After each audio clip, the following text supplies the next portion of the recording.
திணை சோறு நம்ம முன்னோர்கள் தினசரி சாப்பிட்ட உணவு. இது ரத்த சர்க்கரைய திடீர்னு உயர விடாது. சக்கரை நோய் பயம் இருந்தா இந்த சோறு பாதுகாப்பு.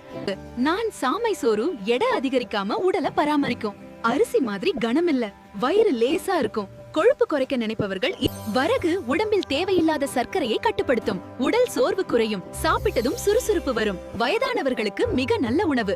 கம்புக்கூழ் உடலுக்கு குளிர்ச்சி தரும். வெயில் காலத்துல உடல் சூடு குறையும், குடல் சுத்தமா வேலை செய்யும். காலையில குடிச்சா நாள் முழுக்க சக்தி இருக்கும். குதிரவாளி நரம்பு வலிமைக்கான உணவு. உடல் சோர்வா இருந்தா இந்த உணவு எழுப்பும். பண்டைய காலத்துல போருக்கு போறவர்கள் இதத்தான் சாப்பிட்டாங்க. கேழ்வரகு எலும்புக்கு மிக முக்கியமான உணவு. பெண்களுக்கு உடல் வலிமை அதிகரிக்கும். வயிறு சீக்கிரம் பசிக்காது. சாதாரண சாப்பாடு இல்ல, வலுவான சாப்பாடு.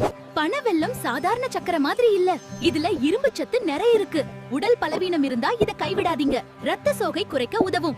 நாட்டு சாமக்கஞ்சி வயிற்றுக்கு மருந்து மாதிரி. குடல் எரிச்சல்